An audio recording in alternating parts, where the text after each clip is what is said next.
एक तरफ प्रदर्शन हो रहा है, वहीं लोकसभा के स्पीकर और डिप्टी स्पीकर पर शक्ति प्रदर्शन भी देखने को मिल रहा है। विपक्ष ने स्पीकर के बाद डिप्टी स्पीकर पर चुनाव की तैयारी कर ली है। विपक्ष लोकसभा के डिप्टी स्पीकर पद के लिए फैसलाबाद से समाजवादी पार्टी के सांसद अवधेश प्रसाद को कैंडिडेट घोषित करने का प्लान बना रही है। बताया जा रहा है कि ममता बनर्जी ने अवधेश प्रसाद का नाम आगे किया है, लेकिन अभी तक इस मुद्दे पर कांग्रेस का रिएक्शन सामने नहीं आया है। सूत्रों के मुताबिक ममता एक तीर से दो निशाना साधना चाहती हैं। एक तो अवधेश प्रसाद दलित हैं, अगर उनकी दावेदारी का बीजेपी विरोध करती है तो विपक्ष बीजेपी को दलित विरोधी करार देगा, और दूसरा ये कि ममता इस मुद्दे पर भी कांग्रेस को गठबंधन में किनारे करना चाहती है। अभी तक आपने देखा कि कांग्रेस इस पूरे मुद्दे पर, स्पीकर के मुद्दे पर भी लगातार लीड ले रहा था।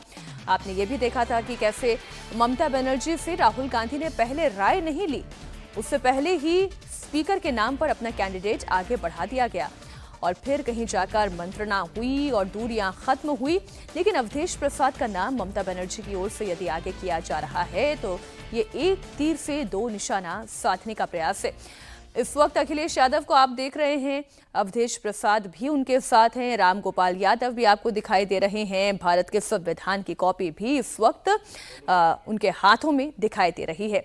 तो स्पीकर के बाद अब लोकसभा में डिप्टी स्पीकर को लेकर बड़ा घमासान देखने को मिल सकता है। आइए आपको बता देते हैं अवधेश प्रसाद क्यों इतने महत्वपूर्ण हैं और उसके पीछे कारण क्या है। बहुत सोच समझकर अवधेश प्रसाद का नाम आगे किया जा रहा है। ममता बनर्जी ने, टीएमसी के नेता ने अवधेश प्रसाद का नाम आगे बढ़ाया। फैसलाबाद से अवधेश प्रसाद सांसद हैं। ममता बनर्जी के प्रस्ताव पर कांग्रेस का रिएक्शन, अभी तक हम भी इंतजार कर रहे हैं कि कांग्रेस पार्टी इस पर क्या रिएक्शन देती है।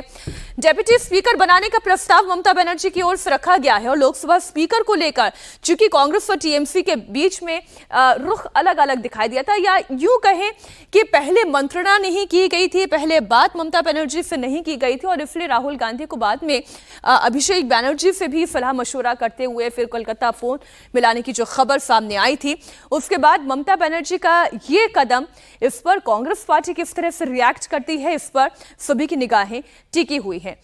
78 साल के अवधेश प्रसाद दलित समुदाय से आते हैं और इसलिए उनका नाम आगे करने के पीछे उनकी जाति महत्वपूर्ण है। फैसलाबाद से समाजवादी पार्टी के टिकट पर वो चुनाव जीतकर लोकसभा पहुंचे हैं। अगर एक परसेप्शन के तौर पर भी देखें तो अयोध्या से जीत जाना और बीजेपी के नेता का हार जाना, ये एक मॉरल डिफीट भी थी भारतीय जनता पार्टी के लिए, क्योंकि कहा यह जा रहा था कि राम मंदिर के निर्माण के बाद राम के नाम की लहर पर सवार होकर तो यहां से जीत सुनिश्चित है।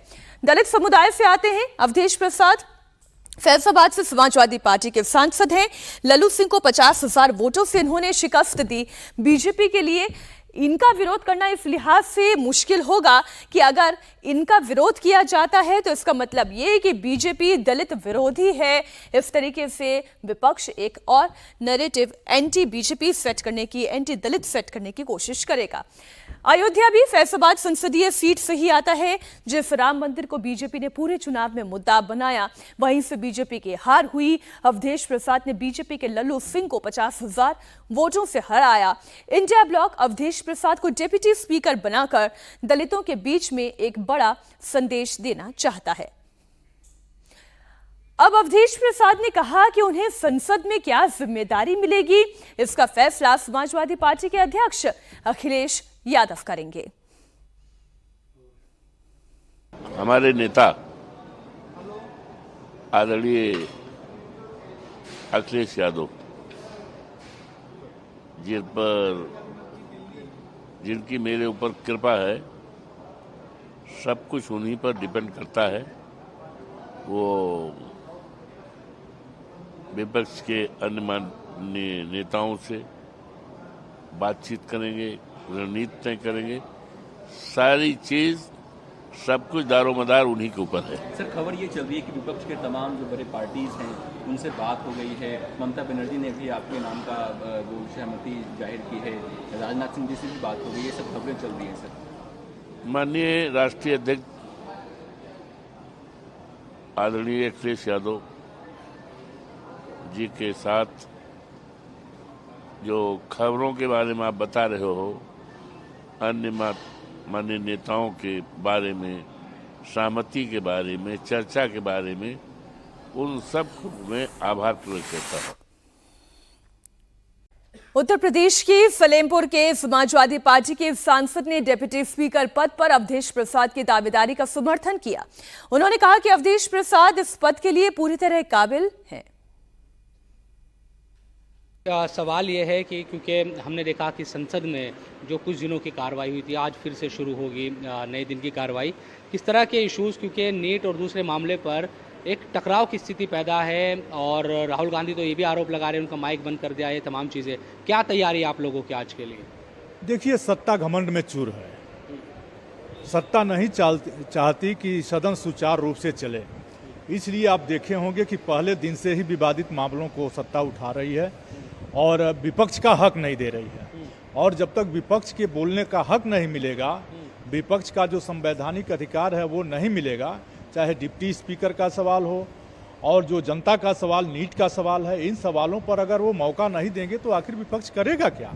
हम अगर जन सरोकारों पर बहस नहीं करेंगे तो फिर क्या करने यहाँ आए हुए हैं? इसलिए सत्ता घमंड में चूर है और खुद नहीं चाहते कि सदन चले। अच्छा रविशंकर जी, एक ये खबर आ रही है कि अपोजिशन चूँकि डिप्टी स्पीकर का पद चाहता है और उसमें अवधेश प्रसाद जो आपकी पार्टी से जुड़े हैं उनका नाम भी चल रहा है। क्या इस बारे में चर्चा हुई है क्या और इस तरह की चीज़ें चल रही है? देखिए, ये तो परंपरा है कि डिप्टी स्पीकर का पक्ष हमेशा से विपक्ष को दिया जाता रहा है। तो अगर सत्ता में चूर विपक्ष, घमंड में चूर विपक्ष, अगर घमंड में चूर सत्ता अगर विपक्ष का हक नहीं दे रही है तो विपक्ष तो बात रखेगा।